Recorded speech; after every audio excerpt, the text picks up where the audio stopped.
शाश्वतता और अनंतता एक बिंदु में संभव है। Page number 199। 199। हाँ, 30 नंबर पॉइंट, ठीक है। शाश्वतता और अनंतता एक बिंदु में संभव है। यह शाश्वत और अनंत अंतहीन काल और स्थान का ही शाश्वत नहीं है। नहीं, यह शाश्वत और अनंत अंतहीन काल और स्थान का ही शाश्वत नहीं है। मतलब क्या हुआ इस लाइन का? मतलब जिसको हम शाश्वत और अनंत कहते हैं, भाई शाश्वत मतलब जो हाँ, जो हमेशा रहता है, और अनंत हाँ, मतलब जिसका कोई अंत नहीं है। हम्म, तो अंत नहीं है तो मतलब एक ऐसा स्थान जो निरंतर रहता है, और हाँ, शाश्वत मतलब एक ऐसा काल, तो ये कोई अंतहीन काल और अंतहीन स्थान का ही शाश्वत नहीं है कि वो इटर्निटी के लिए अंतहीन काल और अंतहीन स्थान हो। हम्म, ये हम्म, कि वास्तव में कंसेप्शन क्या है इटर्निटी का और हम्म, इन्फिनिटी का। हम्म, मानव मन जो है वो तो कालगत है, हम्म, और देश और काल दोनों से बंधा हुआ है, तो इससे परे की परिकल्पना कर पाना इसके लिए इसके कॉन्स्टिट्यूशन में ही बड़ा मुश्किल है। लगभग शायद असंभव ही है, क्योंकि वो तो बना ही फ्रेगमेंट्स से है। हम्म, तो ये जो शाश्वत और अनंत है, ये कोई अंतहीन काल, मतलब जो ऐसा काल जो जिसका अंत नहीं आ रहा हो, उसको हम्म, हम ये कह दें अनंत, या उसको कह दें शाश्वत। और स्थान, काल और स्थान का अंतहीन आप निरंतरता जारी रखो, का ही शाश्वत नहीं है कि चिरकाल तक ये चलता रहे, तो इसको आप शाश्वत कहते हो। ये तो कोई शाश्वत नहीं हुआ। आप कह देंगे कि ये व्यक्ति अमर है, क्या मतलब मरेगा नहीं।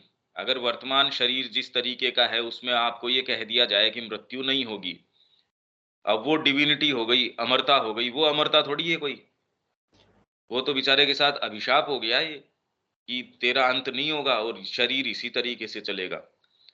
तो शाश्वत और अनंत किसी अंतहीन काल और स्थान का ही शाश्वत नहीं है। इसकी तो नेचर ही अलग तरीके की है। अब वो क्या है क्या नहीं है वो तो खैर बात की बात है, पर ये लाइन का अर्थ है। हम्म। आगे।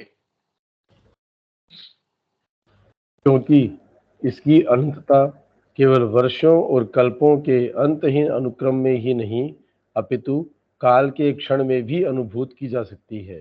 हम्म। इसकी अनंतता ऐसे आकाश के असीम विस्तार में ही नहीं, जिसे हम कोई अंत या सीमा प्रदान नहीं कर सकते हैं, अपितु किसी परमाणु के सूक्ष्माति सूक्ष्म परमाणु में भी अनुभूत की जा सकती है। हम्म। परंतु क्षण और अनंत कल्पों से परे शाश्वत की शाश्वतता कालातीत है, और आकाशीय अनंत और सूक्ष्माति सूक्ष्म से परे अनंत की अनंतता आकाशहीन है। हाँ, मतलब वो इनस्क्रूटेबल है, इनमें किसी भी चीज के अंदर आता नहीं है। हम्म, अब इसको कैसे समझें भाई? इसको एक मोटे तौर पे ये उदाहरण अपन दे सकते हैं हम्म, कि काल की परिकल्पना किस तरीके से आई, और इसके अंदर देश और काल दो की परिकल्पना। तो ये इसका उदाहरण तो अपन ने, मान लीजिए आपके दिमाग के अंदर कोई कोई चित्र है। अब जिस क्रम से वो चित्र या कविता आप लिखते हैं, वो एक समय का आभास दे दिया, क्रम का आभास दे दिया कि पहले इसने ये रंग लगाया। और जितने काल में और जिस अनुक्रम से आप करते हो, जहां विस्तार जिस पेपर के ऊपर आप करते हो, वो आपको देश स्पेस महसूस होता है कि भाई ये स्पेस है, इसके अंदर तो मैनिफेस्टेशन हुआ। जिस क्रम से हुआ वो काल है। पर एक ऐसी चेतना है जहां वो सह अस्तित्व में रह सकती है। आपको एकदम विजन हुआ, दुर्गा का कोई विजन है आपको, अब वो तो देश और काल से परे है। जैसे ही आप उसकी अभिव्यक्ति इसके अंदर करते हैं, पेन पेपर लेके आप लगते हैं सपोज, तो पेपर या आपका ये जो माध्यम है, इसको आपने कह दिया ये तो स्पेस है, कि जितने विस्तार के अंदर आप इसको करते हैं और इस विस्तार का पता भी नहीं। भौतिक यूनिवर्स के विस्तार का भी इनको ये आइडिया नहीं है भी क्या है ये? क्या कहें इसके विषय में?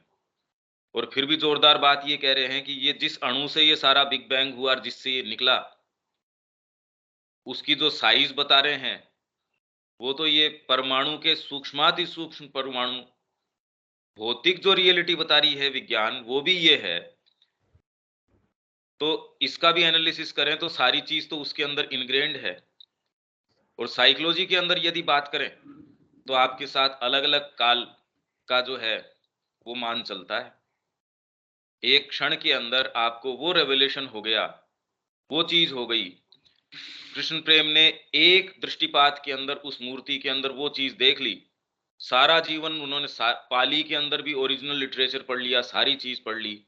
जो एक अनुभूति वहाँ जो प्राप्त हुई, वो देश और काल से परे है। और इनकी जिसको हम सो कॉल्ड देश और काल कहते हैं, उसकी रियलिटी से कहीं अनंततः परे है। ये कुछ ऐसे आयाम हैं, अब ये कैसे समझाए जाएँ?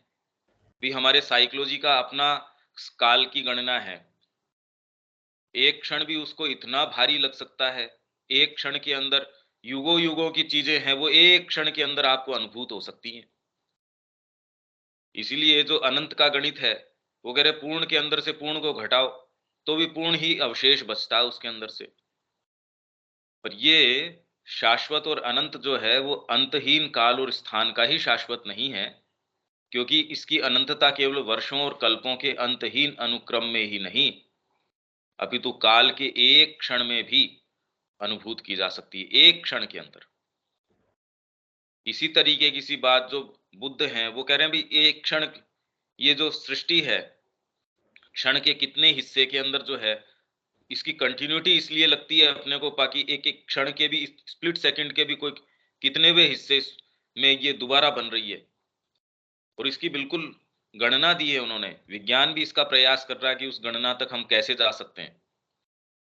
हमको एक निरंतरता महसूस होती है, पर वो कह रहे हैं अगर इसके बीच से आप निकल के जा सको, तो फिर बाद में उनका अपना तरीका है। वो ये कह रहे हैं कि हम निर्वाण के अंदर जा सकते हैं या शून्य में जा सकते हैं, क्योंकि दो जो स्पेस है काल के अभिव्यक्ति के, जो भी ये बता रहे हैं कि परमाणु से चाहे वो कितना भी सूक्ष्म हो एक से दूसरे में, तो बीच का गैप है, यदि आप जाते हो तो वो कह रहे हैं आप इसके बीच से फिर बाद में शून्य में प्रवेश कर सकते हैं।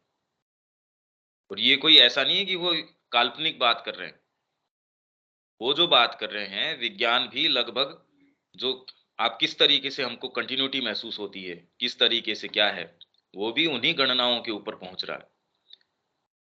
तो कल्पों की अंतहीन अनुक्रम में ही नहीं, अभी तो काल के एक क्षण में अनुभूत की जा सकती है। इसकी अनंतता ऐसे आकाश के भी अनंत, मतलब अनंत आकाश, मतलब आकाश में आप जो स्पेस एंड टाइम, देश और काल, तो इसकी आकाश के असीम विस्तार में नहीं कि असीम है, विज्ञान उसका पता नहीं लगा पा रहा, तो एक ऐसी कोई फिजिकल कोई चीज का एक्सटेंशन है या किसी भी चीज का एक्सटेंशन है, ऐसा नहीं है। इसलिए वो रहे चिदाकाश, उसका विस्तार किसको पता। और खाली यूं तो वो चेतना की क्रिया है, और जब वो अपने आप को देख रही है, वो सारी चीज को क्रिएट कर देती है। अब चेतना तो कोई न तो देश के अंदर आती न काल के अंदर आती। भी आप इसी चीज से ये देख लीजिए कि यहां होके भी एक छिपकली इस चीज की परिकल्पना नहीं कर सकती कि अपन क्या कर रहे हैं। तो उसके लिए जिस जिस भी काल गणना या जो भी कोई चीज है, वो तो एग्जिस्ट ही नहीं कर रही।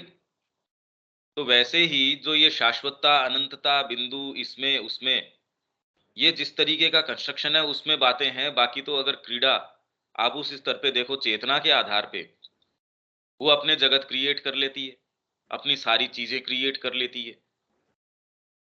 एक हल्का सा शिफ्ट ऑफ कॉन्शियसनेस पूरे जगत को आपके लिए चेंज कर देता है। कैसे?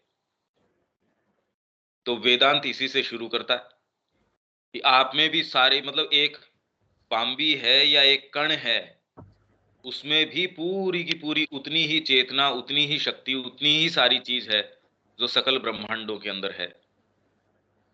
और ये नहीं है कि वो खाली कोई मेंटल स्पेक्युलेशंस हैं या आपके माइंड को लचीला बनाने के लिए कर रहे हैं ना। मनुष्य अपनी उच्चतम बुद्धि को प्रक्षिप्त करता है परमात्मा के ऊपर, या कोई भी ऐसा तत्व भी, क्या है ये, और गहरे से गहरा अपने हृदय को और बुद्धि को दोनों को प्रक्षिप्त करता है।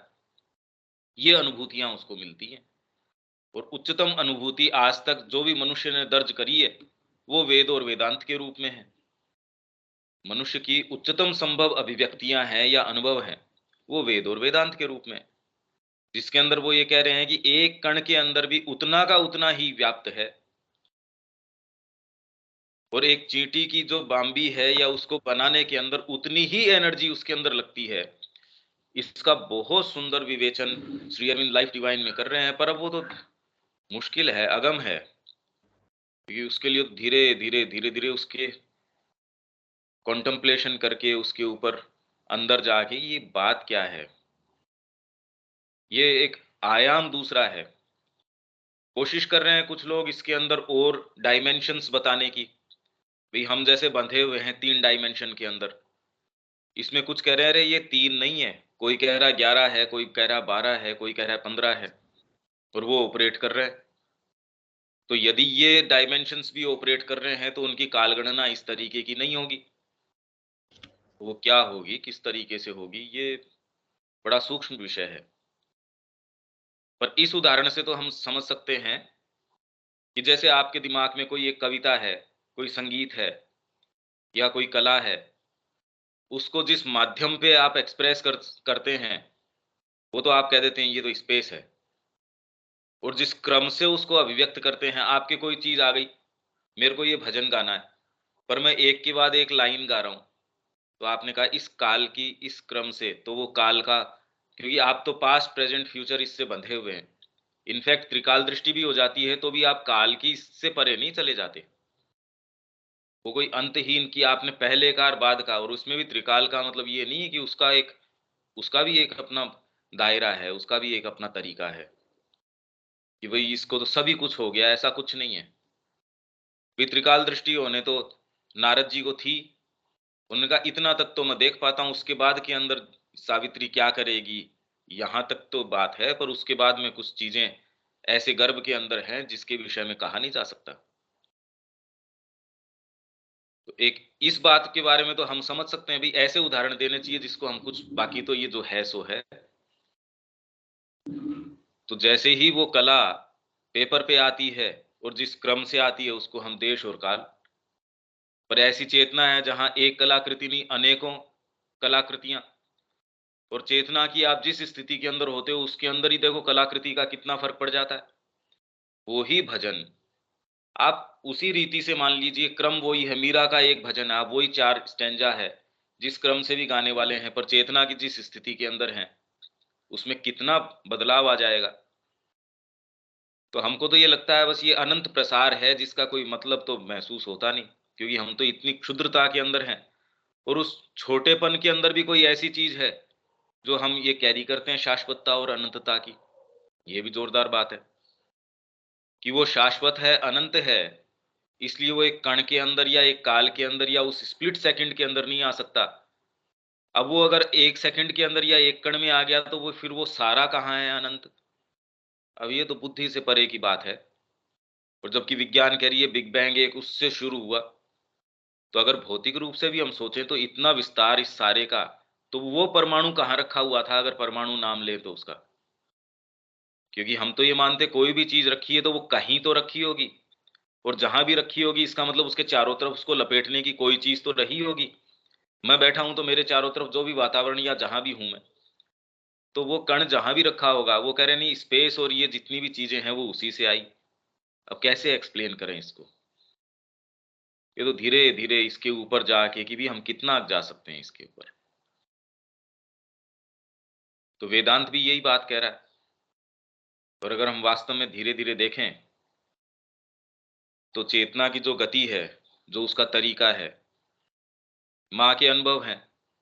इनफैक्ट हमको ये कई बार इस तरीके की चीजें हो रही हैं, नहाते समय आप कोई जा रहे हैं, एक क्षण के अंदर वो चीज रिवील कर गई, आप कह रहे ये इस आयाम की चीज नहीं है, जो कालगणना के अंदर नहीं आती ये चीज। एक दृष्टिपात के अंदर वो चीज पता चल गई जो 100 साल के अंदर आप उसी को अनवेल या रिवील कर रहे हैं, उसी को चरितार्थ कर रहे हैं, तो भी वो एक क्षण में जो बात आ गई। माँ की एक मुस्कान के अंदर वो चीज जो अनंतता है, या जो जो बात है उसके अंदर, पूरा जीवन आप रिवील करते रहो, पूरे जगत उसको रिवील करते रहो, वो वाली बात कैप्चर होती नहीं। तो ये अलग अलग इसके रूपक हैं, अलग अलग इसके दृष्टांत हैं। इससे ज्यादा तो और क्या कह सकते हैं। कारण क्या है कि हम जिस तरीके से बने हैं, देश और काल के अंदर सीमित तरीके से, उसमें एक्चुअल में वो चेतना क्या होती होगी, ये बड़ा मुश्किल है हमारे लिए कंसीव करना। आगे चलें।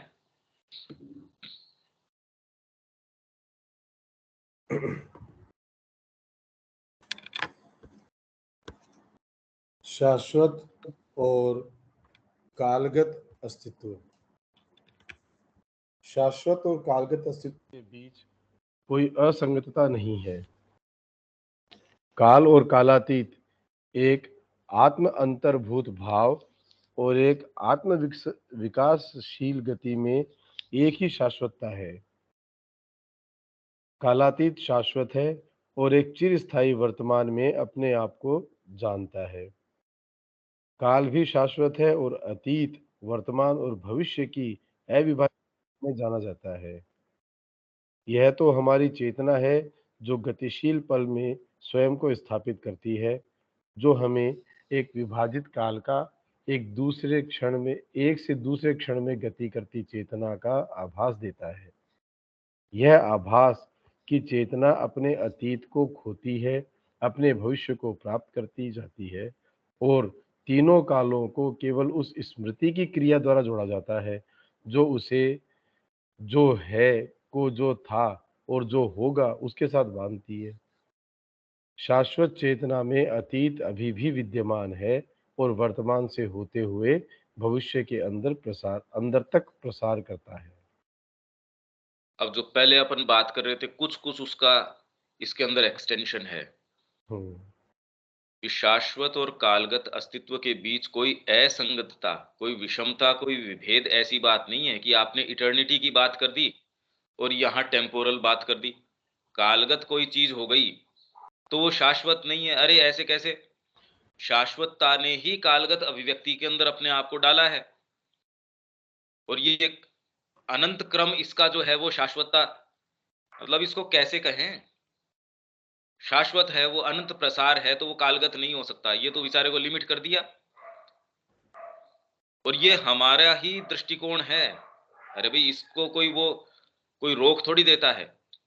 मनुष्य के रूप में यदि हम ये माने कि परमात्मा ही अपनी स्वयं की ये क्रिया कर रहा है, और हम ये भी नहीं जानते भाई ये भी हमारा ही शब्द है, कालगत और बिना कालगत। पर चलो, जो भी हमको शब्द मिले हैं उसके माध्यम से भी अगर बुद्धि से भी बात करें, तो जो कालगत अभिव्यक्ति है वो तो अपने आप में स्वयंभू नहीं हो सकती।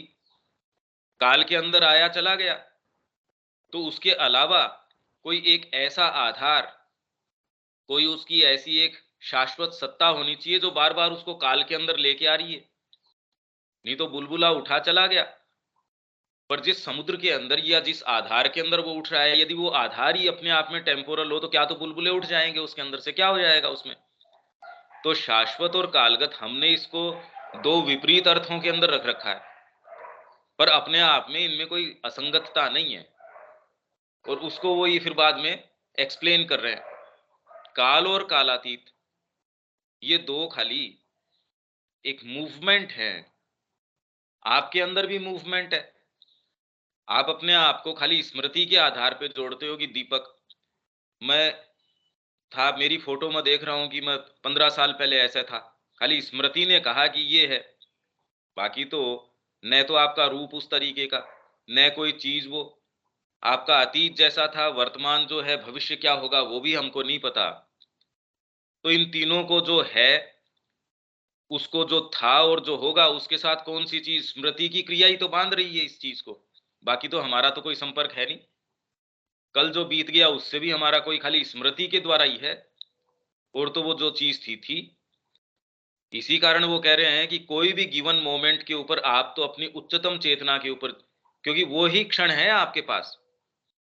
अगर बुद्धि से भी ये चीज समझ में आ जाए तो उस क्षण तो आप अपनी टॉप मोस्ट कॉन्शियसनेस है, तो आपके लिए तो जगत को अप्रत्याशित तरीके से चेंज कर देगी, सारे समीकरण को बदल देगी वो।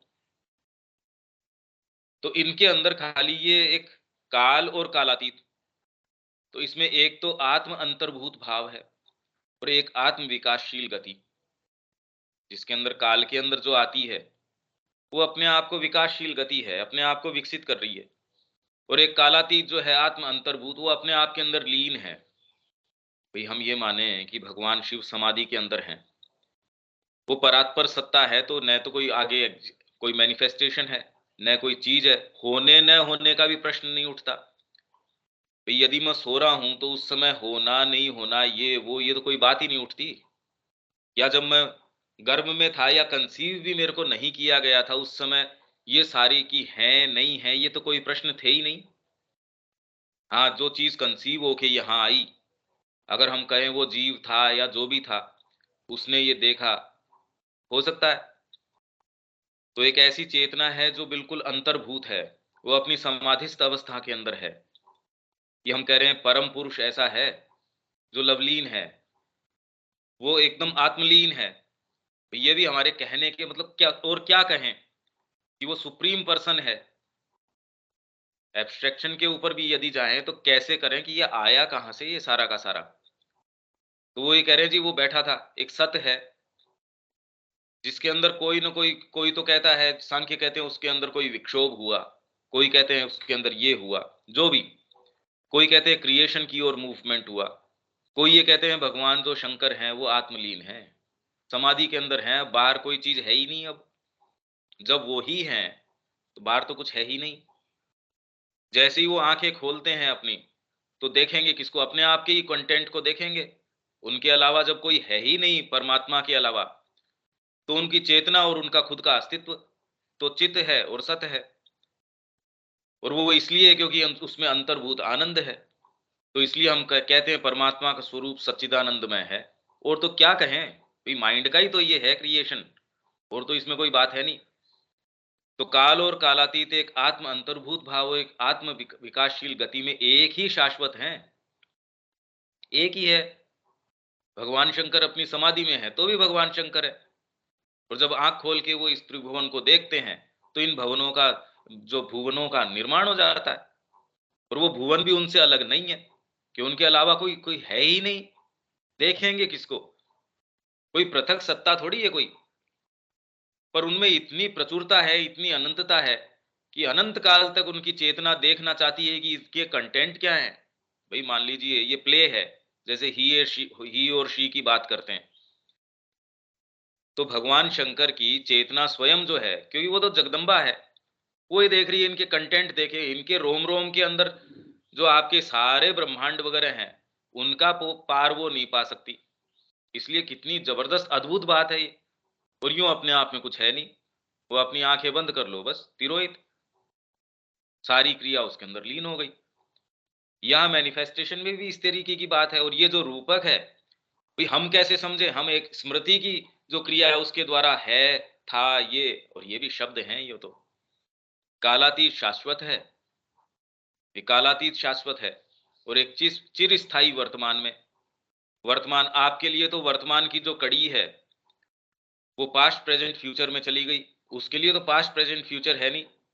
किताब है आपके लिए तो पूरी की पूरी यूं ही है, पेज नंबर 1 चाहो 1 खोल लो, 10 चाहो 10 खोल लो। पर जिसके लिए ये नियत हो गया कि इसी क्रम से, जैसे टेप रिकॉर्डर है, उसके लिए तो ये नियत है, एक बार बजा के छोड़ दिया वो तो उस क्रम से चलेगा भाई, वो अपने आप कोई आगे पीछे नहीं कर सकता। तो आपको भी मैं तो इसके अंदर बंधा हुआ हूं, आपके लिए तो काल का ये चलता रहता है। स्मृति है जो आपके लिए इस जो ये कंटिन्यूटी है का आभास देती है।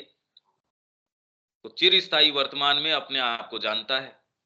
काल भी शाश्वत है और अतीत, वर्तमान और भविष्य की अविभाज्य गति में जाना जाता है। इसीलिए वो लोग उसके अंदर जा सकते थे। अगर ये न होता तो कैसे चले जाते वो पास्ट के अंदर, कैसे चले जाते प्रेजेंट के अंदर और फ्यूचर के अंदर। और वो आज नहीं होता तो कैसे उसके अंदर परिवर्तन किया जा सकता था। जो फ्यूचर के अंदर ये चीज रिवील होएगी, अनफोल्ड होएगी, ये अगर आज विद्यमान नहीं हो और ये एक शाश्वत गति के अंदर न हो, तो फिर तो श्री अरविंद ये कहेंगे भविष्य के अंदर तो मैं भविष्य का काम तो तभी आके कर सकूंगा, ऐसे थोड़ी है कोई। उन्होंने कहा अभी कर दिया मैंने तो भविष्य का सारा काम। कैसे कर दिया? क्योंकि चिरस्थायी वर्तमान है। पर हम ये सोचते हैं इसका मतलब सारी चीज अभी हो गई तो फिर इसके अंदर भागवत कृपा का क्या स्थान है। ये ऐसे प्रश्न हैं जो इस स्तर पे नहीं दिया जा सकते। यह तो हमारी चेतना है जो गतिशील पल में स्वयं को स्थापित करती है, जो हमें एक विभाजित काल का, एक से दूसरे क्षण में गति करती चेतना का आभास देता है। यह आभास कि चेतना अपने अतीत को खोती, भविष्य को प्राप्त करती और तीनों कालों को केवल उस स्मृति की क्रिया के द्वारा जोड़ा जाता है। शाश्वत चेतना में अतीत अभी भी विद्यमान है। और माँ तो इसके विषय में वो कह रही है जैसे व्यक्तिगत जो अतीत है वो आपका रिट्रीव किया जा सकता है, पूरी पृथ्वी का अतीत भी कह रही है ऐसी चेतना है जैसे जिसमें पिजन होल, जैसे कई ये मूवीज है ना, कई ये साइंस फिक्शन जिसमें दिखाया जाता आप ऐसे गए, अलग अलग वॉल्ट्स बने हुए छोटे छोटे ऐसे खाने से बने हुए एक अनंत तरीके के। आप इसमें कहो कि इस युग का अतीत, हाँ भाई ये रहा। उसमें भी जाओ तो अनंत प्रसार को, क्योंकि उस युग के अंदर भी कितनी कितनी चीजें थी। उसके अंदर पर्टिकुलर कोई कबीला है, समूह है, देश है, ये है, उसमें कोई विशेष व्यक्ति है या कुछ भी है। ये एक के ऊपर एक तय है। और माँ ने कहा मैं गई थी उस मेमोरी के अंदर, ये किया जा सकता है। तो पूरे ब्रह्मांड की भी अपनी है, उसके अंदर पृथ्वी क्या है उसकी अपनी है। और ये इतनी लेयर्स हैं जो आपस में इंटरेक्ट करती हैं। जैसे आपकी आत्मा का एक जो भी प्रारब्ध है या जो भी उसकी पुकार है, फिर आप जिस परिवार में, उसकी एक लेयर हो गई। आपकी शिक्षा है, उसने एक उसके अंदर और इंटरवीन कर दिया। मतलब आपका मन प्राण शरीर उसका डिटर्मिनिज्म है वो तो है ही है। उसके अलावा आपका परिवार है, आपके एटाविज्म है, आपकी शिक्षा दीक्षा है, जिस देश जिस हवा के अंदर आप हो, जिस काल के अंदर आप हो, जिसमें जो चीज प्रचलित हो रही है, और ये सारी नियतियां आपस में इंटरेक्ट कर रही है। कितना जबरदस्त ये सारी चीज चल रही है। मतलब एक गति नहीं है ये, जिसमें युग चक्र भी चल रहा है, कितने कितने चक्र चल रहे हैं आप ये देखिए। और ये सारों को एस्ट्रोलॉजी कोशिश करती थी कि प्लेनेटरी पोजीशंस हैं वो आप पे कैसे प्रभाव डालेंगी, ये चीजें कैसे प्रभाव डालेंगी। और कितना इंट्यूशन की बारीक स्टडी करके वो ये कहते थे नहीं ये होगा, बिल्कुल एकदम हूबहू यही चीज होगी, इसमें फर्क नहीं हो सकता। ठीक भी बात है। और फिर भी एक इंस्क्रूटेबल कोई ऐसी चीज है आपकी आत्मा में, वो कहते नहीं मानेंगे इसको। और आप जिस दिन संकल्प लेते हैं आप खुद का जीवन चेंज कर लेते हैं। जब भी आप कहते नहीं ये नहीं हो सकता, जैसी ही आपके अंदर से तो ये चीज भी, और ये ही सबसे कीमती चीज है। जो ये सारी नियतियां जो ये हम बात कर रहे हैं ये होंगी, आप कहते नहीं मानता मैं इसको, इसको बिल्कुल दरकिनार करते हैं। तो आप किसी भी मोमेंट अगर माँ से कहें माँ आइए, आपकी उच्चतम चेतना है, उसको यदि आप यहाँ क्रियारत कर सकें, चीजें बिल्कुल बदल सकती हैं आपके लिए। और आप क्योंकि इस समष्टि का अंग है और अपने अलावा कोई है ही नहीं एज सच। जब हम इसी की बात कर रहे हैं तो कुछ भी किया जा सकता है, सब कुछ चेंज किया जा सकता है। और आपके लिए तो कुछ चेंज हो ही सकता है, व्यक्तिगत रूप से तो कुछ भी किया जा सकता है। ये खाली आभास है और इससे बंधने होने की हमको आवश्यकता नहीं है। यदि आभास ही है, ये तो कह रहे आभास है, तो ये आभास अगर आभास ही है तो तोड़ा जा सकता है। हाँ, उसकी अपनी एक क्रिया है। पर ये हम स्वीकार करने से क्यों डरते हैं कि ये आभास है? भाई पहले ही अगर हम प्रेजुडिसेस मान ले रहे भाई ये तो कैसे, ये स्वीकार करना भी कितना हमको रिलीफ देता है। देखो ये हम इतने बंधे हुए नहीं है। और यदि ये संभावना है तो फिर करने लायक काम ही है। हम अगर कहें कि भी इसका प्रैक्टिकल फिर बाद में क्या एस्पेक्ट है जो ये इतनी बात है, तो कह रहे ये आभास। और यदि आभास ही है तो तोड़ दो इसको। और इसके अंदर तोड़ने की क्रिया तो हमारी अंतरात्मा में है निश्चित रूप से। अब हम में से हर जना अभीप्सा करना जानता है। वो यदि पुकारे माँ श्री अरविंद की क्रिया को, अपनी अंतरात्मा की क्रिया को वो अगर पुकारता है, तो उस क्षण, क्योंकि ये तो कह रहे हैं वर्तमान में जीतिए, तो आपने उस क्षण जो है अगर उसको परिवर्तित कर दिया, तो भविष्य के लिए तो बो दिए आपने बीज, आपने तो परिवर्तित कर दिया आपका भविष्य। तो वर्तमान ही अपने हाथ में है। यदि हम हमारी वर्तमान स्थिति के ऊपर भी बात करें, तो न तो अतीत हमारे हाथ में, न भविष्य हमारे हाथ में, अभी का क्षण है, उसको आप बेस्ट क्या कर सकते हो, और वो उतना हम निश्चित रूप से कर सकते हैं। ठीक है, आगे चलते हैं इसमें।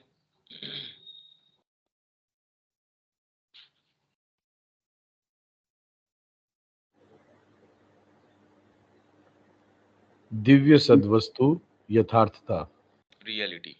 रियलिटी। समस्त अस्तित्व शाश्वत, अनंत, दिव्य, अवर्णनीय का अस्तित्व है। शाश्वत में अस्तित्व जो उतना ही कालगत अस्तित्व है जितना कि शाश्वतता में अस्तित्व है, जो उतना ही सीमितता में अस्तित्व है जितना कि अनंत में अस्तित्व है, जो बहु का उतना ही अस्तित्व है जितना कि एकमेव का अस्तित्व है, जो व्यक्तिक का उतना ही अस्तित्व है जितना कि निर्व्यक्तिक का अस्तित्व है, जो व्यक्ति और विश्व का उतना ही अस्तित्व है जितना कि अति वैश्विक का अस्तित्व है, जो सापेक्ष का उतना ही अस्तित्व है जितना कि निरपेक्ष का अस्तित्व है। एकम एका एक एकमेवाद्वितीय होना, हाँ, एकम एकम। एवाद्वितीय, हाँ, ये यही है। एकम एवाद्वितीयम ब्रह्म। हाँ, ये क्योंकि एक है और अद्वितीय, अनडिविजिबल, एक ही है वो। हाँ, और किसी भी एक को आप पकड़ के चलो, हमेशा ही दूसरे की सत्ता पे पहुंच जाएंगे। मतलब सूक्ष्म से सूक्ष्म परमाणु का भी परमाणु है, उसको एनालाइज करके चलो और आप परम सत्ता तक पहुंच जाएंगे, धीरे धीरे धीरे धीरे। तो माँ यही कहती थी कि नियर टू फार, शिक्षा के अंदर ये करना चाहिए। आप उसके जो नजदीक है उस चीज को पकड़ लो, धीरे धीरे कोशिश करो। मैथ्स को माध्यम बना लो, अंग्रेजी को माध्यम बना लो। कोई भी जो सब्जेक्ट पढ़ा रहे हो, जब तक आप परात्पर सत्ता तक उसको नहीं लेके चले जाते कि कैसे ये सारे नियम धीरे धीरे धीरे वहीं से आ रहे हैं, यदि हम वहां तक ट्रेस बैक कर सकें, तो ये हमारे लिए भी और बच्चे के लिए मानसिक रूप से नहीं, उसके पूरा सर्वांगीण विकास हो गया है। उसने पूरी गति को ट्रेस कर लिया कि अच्छा ये यहां से आ रहा है। ये वास्तव में यदि किया जा सके, इसके परिणाम मोमेंटस हैं, चमत्कारी हैं। भाई, चमत्कार इसीलिए तो नहीं हो रहा क्योंकि जो जहां बिजली का स्रोत है उससे अप्लायंस तक पूरा आ नहीं रहा, बीच में तार कटी हुई हैं। जैसे ही ये चैनल पूरी करी, उस वो कुछ भी कर सकता है। भाई, यदि हमको थोड़ा सा भी ये ग्लिम्स, थोड़ा सा भी ये विचार आ जाए, अरे मैं ये बंधा हुआ नहीं हूं, मैं खाली सापेक्ष जो रिलेटिव है वो ही नहीं, निरपेक्ष भी हूं मैं। जितनी भी ये चीजें बताई हैं, हम ये सारे हैं। हमको जो बद्ध प्रतीत होता है, हम वो नहीं है। हम कुछ भी कर सकते हैं। अभी तो हेल्थ अपने को लाचार कर देती है, पर यदि ये वास्तव में फेथ एस्टेब्लिश किया जा सके किसी भी तरीके से, कुछ भी किया जा सकता है। तो खाली इसी चीज के ऊपर अपना कड़ी अटकी रहती है, ये दिया कैसे जाए। भाई, जैसे माँ कहती है जिसमें भी फेथ है वो दूसरे को फेथ दे सकता है, जैसे एक दीप शिखा दूसरी को प्रज्वलित कर सकती है। तो अब करने का काम क्या है, खुद चलो उसके अंदर। हमारे पास खुद के पास है नहीं, निकल पड़े चैरिटी करने, हम तो कल्याण कर देंगे। अरे भैया, तेरा कर ले, तो क्या ये तो फिर बाद में अपने ऊपर केंद्रित होना हो गया। तो अपने ऊपर के अलावा और कोई है ही नहीं, अरे पे कोई दूसरा है ही नहीं। यही तो कह रहे हैं, एकम एवाद्वितीयम ब्रह्म, एक ही है। पर आपने एक को इस शरीर से मान लिया, या आप जो व्यक्तित्व लेके आए हो उससे मान लिया, वो थोड़ी है। पूर्ण योग में भी श्री अरविंद कह रहे हैं, एक समय बाद आप ये पाते हो कि आपका व्यक्तिगत फ्रेमवर्क है, उसी के लिए नहीं है ये योग। वो तो धीरे धीरे फिर बाद में व्यक्तिगत योग नहीं रहता, वो तो समूहगत होना शुरू हो जाता अपने आप ही।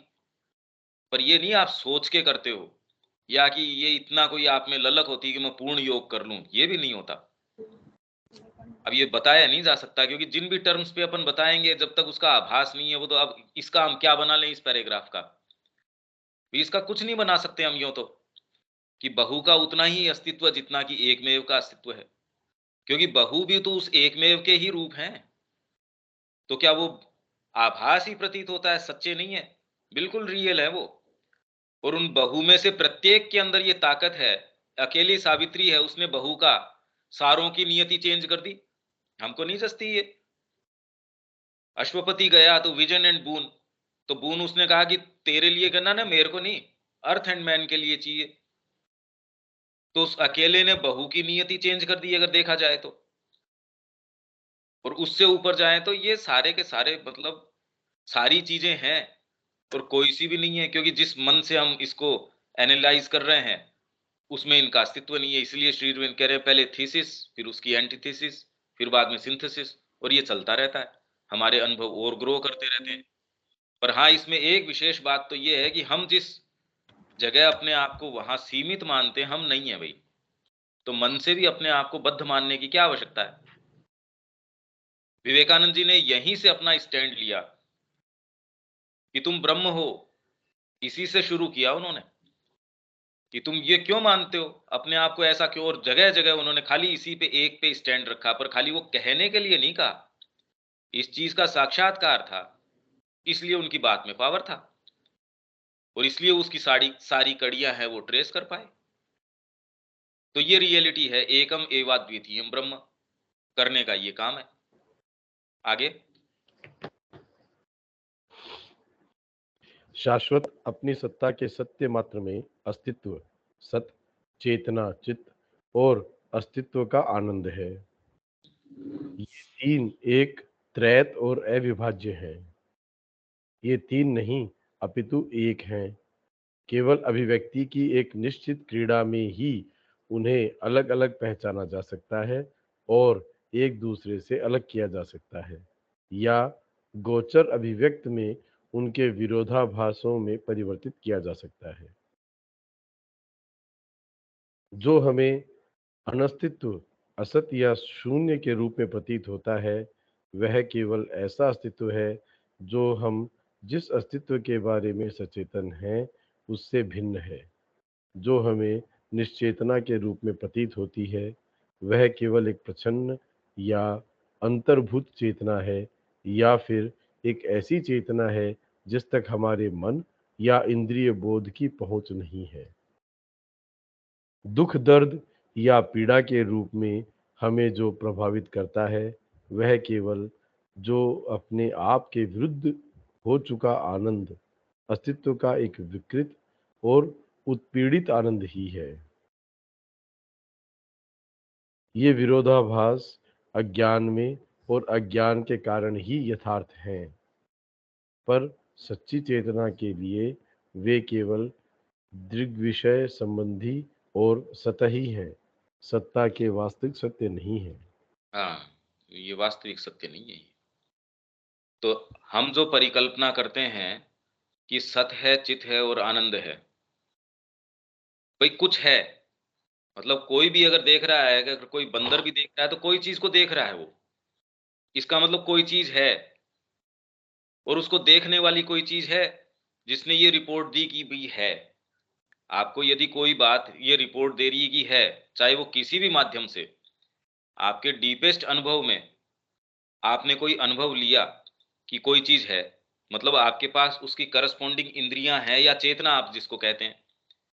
तो इसलिए पुरुष और प्रकृति, सांख्य दो चीज के अंदर विभाजित कर देता है कि एक चीज जो वास्तव में देखती है, और एक जिसको देखा जाता है।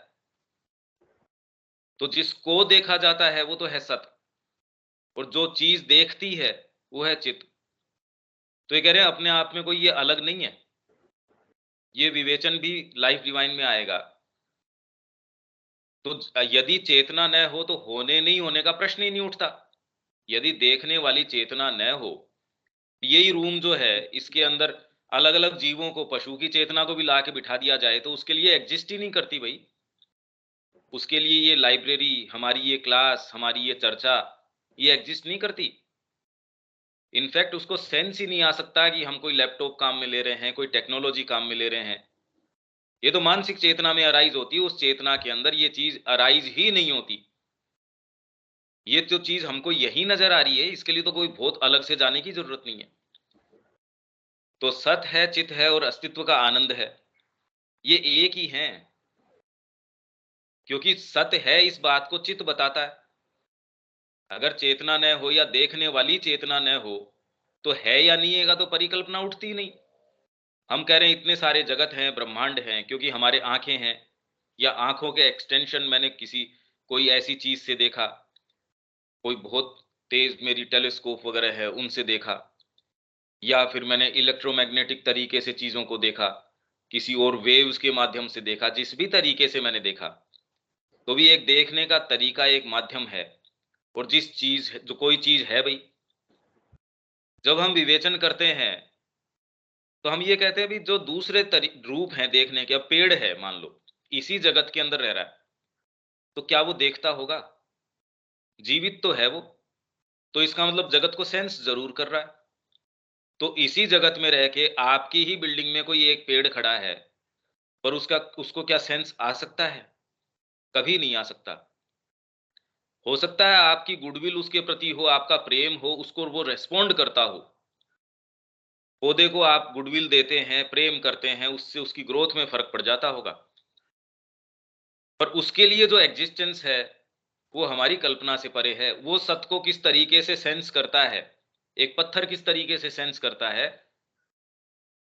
तो वैसी मानसिक चेतना इस जगत का क्या बनाती है।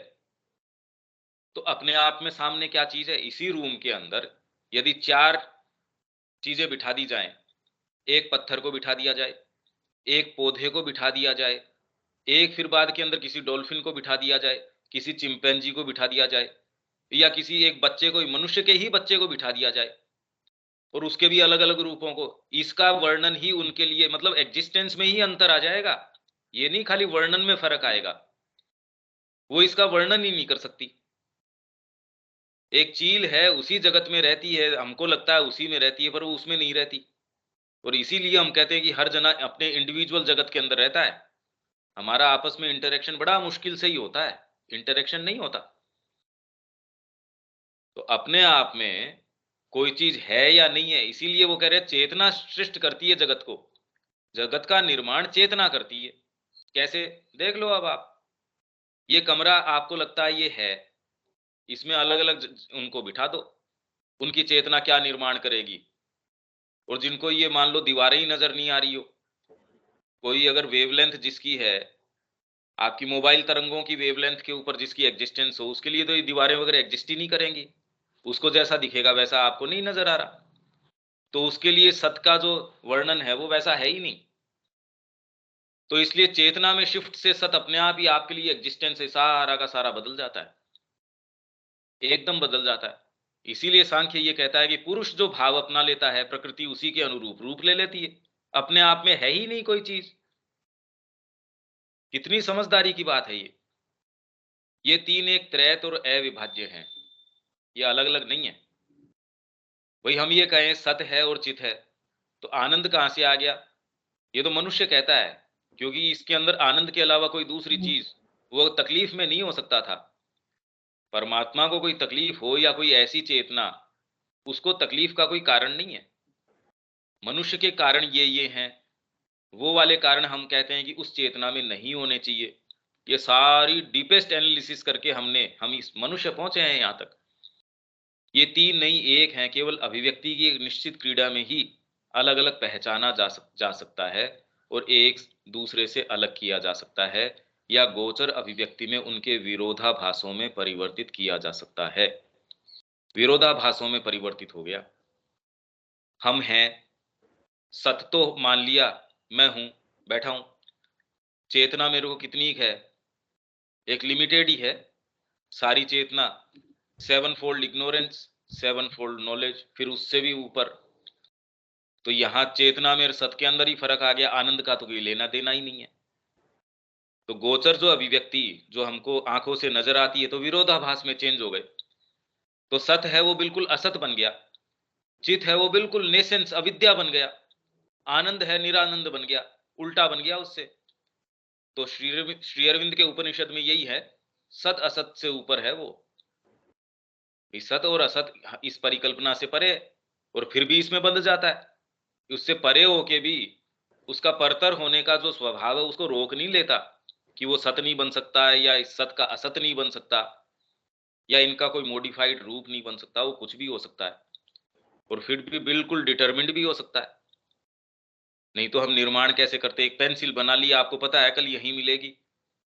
ये थोड़ी है कि कल आप आओगे तो पेंसिल यहाँ नहीं मिलेगी, वो किसी और, उसका स्वभाव चेंज हो जाएगा। आज उसका एक प्रकृति है, कल आओगे तो वो तरल बन जाएगी, ऐसा नहीं होने वाला। तो आप कह रहे यार व्यवहार कर रहे हैं ना जीवन के अंदर, और इसीलिए हमको ये आभास होता है, नहीं नहीं ये सब बातें होक्स हैं। जो हमें अन अस्तित्व, असत या शून्य के रूप में प्रतीत होता है, वह केवल ऐसा अस्तित्व है। वो तो खाली ऐसा ही एग्जिस्टेंस है जो हम जिस अस्तित्व के बारे में सचेतन है उससे भिन्न है, बस उससे अलग है। बाकी उसकी एग्जिस्टेंस नहीं है ऐसी बात तो नहीं है। इनफैक्ट आपके स्थूल शरीर के अलावा वास्तव में आप कितना एग्जिस्ट करते हो वो इस पे निर्भर करता है कि आपकी मानसिक कैपेबिलिटी कितनी है। आपकी प्राणिक जो क्षमताएं हैं, मन प्राण शरीर के अंदर इतनी इतनी लेटेंट फैकल्टीज हैं, तो वास्तव में कल्टीवेटेड या कल्चर्ड व्यक्ति कौन है? खाली स्थूल शरीर या जिसके बारे में आप सचेतन हैं, उसके अलावा कितनी अनंत आप में क्षमताएं हैं, और वो आपके सच्चे अस्तित्व का निर्माण करती हैं। जितना ही आप उसमें जाओगे उतनी आपकी क्षमताओं का और वास्तविक मनुष्य का विस्तार होएगा। इसीलिए वो कह रहे हैं साहित्य है, कला है, संगीत है, ये जब आप करते हो तो आप पशु से अलग होते हो। नहीं तो खाली सींग और पूंछ का ही फर्क पड़ा है, और इनफैक्ट आप धरती के ऊपर भार हो। खाली आप वो वाला भोजन नहीं कर रहे जो पशु कर रहा है, पर इनफैक्ट जिस आराम से वो रह रहा है या जिस सुकून में है उसके दुश्चिंताएं नहीं है। एक हायर चेतना सो कॉल्ड मिलके भी हम तो कोई, भाई क्या अंतर है उसमें और हमारी क्रियाकलाप में? कोई अंतर नहीं है सच। जो हमें निश्चेतना के रूप में प्रतीत होती है वह केवल एक प्रच्छन्न, मतलब छिपी हुई, या अंतर्भूत, इन्वॉल्व्ड बीज के अंदर। हम तो कह रहे हैं ये क्या है ये? अरे आपसे ज्यादा सुप्रीम इंटेलिजेंस है। पेड़ पौधों के कारण मनुष्य है, मनुष्य के कारण वो नहीं है। कितनी सुप्रीम इंटेलिजेंस है जिन्होंने अपनी संतति इतने बरसों तक यहां चलाई है, जो अपने आप को आगे से आगे लेके जाते हैं, समय में आगे लेके जाते हैं, विस्तार करते हैं, जिन परिस्थितियों के अंदर अपने आप को रखते हैं। क्या सुप्रीम इंटेलिजेंस है? श्री अरविंद कह रहे हैं ये जो सुप्रीम सुपर कॉन्शियंस है उसकी क्रिया यहाँ अंतर्भूत और प्रच्छन्न रूप से, जो डीपेस्ट आपका, जो बिल्कुल जो ऑब्सक्योर आपका इनकॉन्शियंट नेसेंस है, उसमें भी वो काम करती है। एक एक पत्ते की कारीगरी है उसमें, जो वो क्रिया कर रही है सुपर कॉन्शियंस की, कैसे कर रही है? हमको लगता है ये निर्जीव, हमको लगता है ये क्या है, ये तो बोधगम्य नहीं है, ये तो ऐसे नहीं है। हम उसको डिसडेन की दृष्टि से देखते हैं, जबकि आपसे ज्यादा सुप्रीम इंटेलिजेंस है वो काम कर रही है। हमारे में और उनमें सो कॉल्ड फर्क ये है कि हम कॉन्शियसली उसके काम में सहयोग कर सकते हैं, कोलैबोरेट कर सकते हैं, पहले तो सचेतन हो सकते हैं। अगर ये नहीं कर रहे तो हम पशु से निचले स्तर के ऊपर हैं, या फिर एक ऐसी चेतना है जिस तक हमारे मन या इंद्रिय बोध की पहुंच नहीं है, बस। इससे उसके एग्जिस्टेंस में थोड़ी फर्क पड़ गया। अब मेरे को आंखों से मोबाइल तरंगे नहीं नजर आ रही, पर बुद्धि से हमको समझ में आता, हाँ भाई ये काम कर रही है ना, रिमोट काम करता है, आज आपके सारी चीजें तो काम कर रही हैं। और धीरे धीरे विज्ञान कह रहा है हम आपके शरीर को डीमेटीरियलाइज कर देंगे और रीमेटीरियलाइज कर देंगे कहीं दूसरी जगह, तो आप टेलीपोर्टेशन कर सकते हो। ऐसी कोई बात नहीं है, बस मैटर ऑफ टाइम है जब हम इसकी पद्धति निकाल लेंगे, तब आपके लिए ये भी सहज हो जाएगा। तब हाँ हाँ भी हो सकता है। पहले तो आपको ये चमत्कार लगता था, देखो हम ऐसा कर लेते हैं अब तो जो चीज इंद्रिय बोध के दायरे में आती है वो ही सत्य है। तब तो कितने पशु हैं वो हमसे ज्यादा देख पाते हैं रेंज के अंदर, कुछ ऐसे हैं जो ज्यादा सुन पाते हैं रेंज के अंदर। कितने कितनों की क्षमताएं हमसे ऊपर और नीचे दोनों रेंज के अंदर बहुत बहुत परे है। तो खाली ये मान बैठना कि मनुष्य की ही जो रेंज है वो ही एक मानक है, ये तो नहीं हो सकता। ये तो भौतिक ब्रह्मांड का भी मानक नहीं हो सकता, तो और दूसरे जगतों की तो बात ही क्या है। दुख दर्द या पीड़ा के रूप में हमें जो प्रभावित करता है, वह केवल जो अपने आप के विरुद्ध हो चुका आनंद। आपको तकलीफ किस चीज की है, वो यही कह रहे हैं कि उसके अंदर भी सीक्रेट आनंद है। जो आप तकलीफ उठा रहे हो, जो ये है, उसके अंदर भी आत्मा का कोई सीक्रेट आनंद है। जब आप सीख लेते हो, तो वो फिर बाद में आनंद में कन्वर्ट हो सकता है। अस्तित्व का एक विकृत और उत्पीड़ित आनंद ही है। ये विरोधाभास अज्ञान में और अज्ञान के कारण ही यथार्थ हैं। आपको अज्ञान है, इसलिए ये यथार्थ, मतलब उनकी रियलिटी आपके अज्ञान पे टिकी है। अपने आप में वो रियल नहीं है। आपकी जैसी आंखें खुली, जैसे सपना आपके लिए गायब। हालांकि सपना भी अनरियल नहीं है। उसके बारे में श्री अरविंद कह रहे हैं कि सपना रियल है, पर उसकी रियलिटी एक अपने स्थान पे है। पर सच्ची चेतना के लिए वे केवल दृग विषय संबंधित, मतलब आपके लिए फिनोमिना देखने की इंद्रिय गम्य चीज है और सतही है, सत्ता के वास्तविक सत्य नहीं है। आगे चलें। दुख, कष्ट और हर्ष आनंद को सहन करने की मानव क्षमता। दुख कष्ट की जितनी मात्रा और तीव्रता मन, प्राण और शरीर सहन कर सकते हैं, वह मानवीय मानदंडों से जबरदस्त है। हम्म, परंतु हर्ष के लिए उनकी क्षमता तीव्रता में बहुत ही सीमित और मध्यम है, और मात्रा में बहुत ही कम है। जिसे हम परमानंद कहते हैं, वह किसी देवता को हास्यास्पद रूप से बड़ा ही हल्का और नीरस और कुंद प्रतीत होगा। इसे सहन करने की अवधि भी दयनीय रूप से संक्षिप्त है और क्षणों के हिसाब से मापी जा सकती है।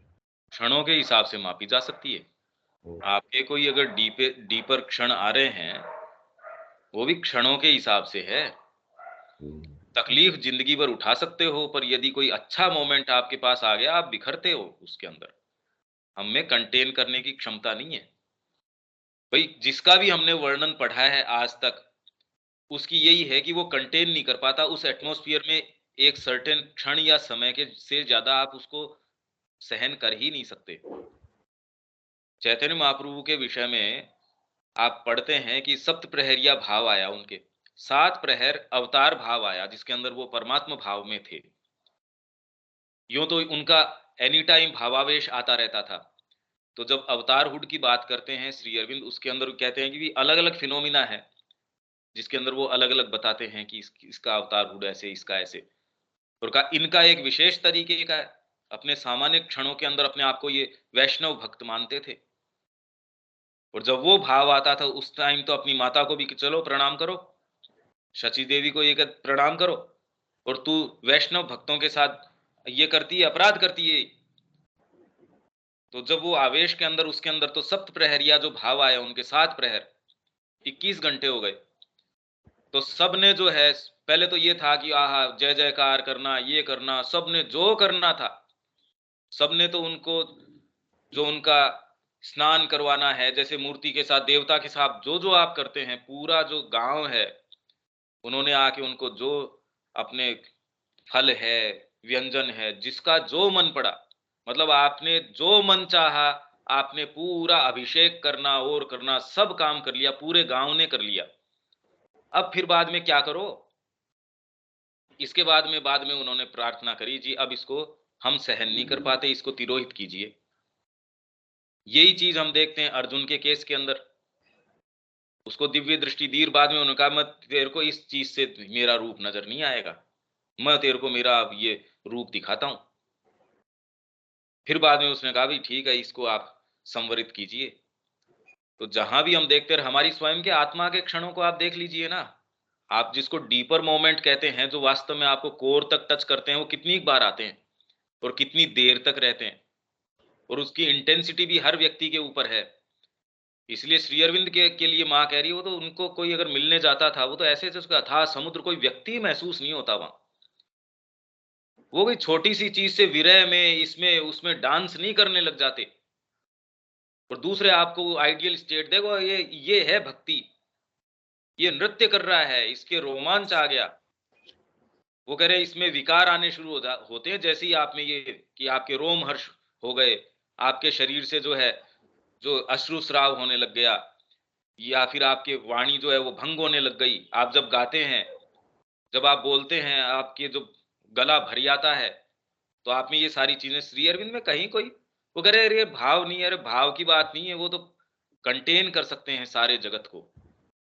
तो माँ कह रही है वो अथाह समुद्र है, कितना भी पानी आ जाओ उसमें कोई लबालब, कितना भी प्रशांत सागर है वो तो।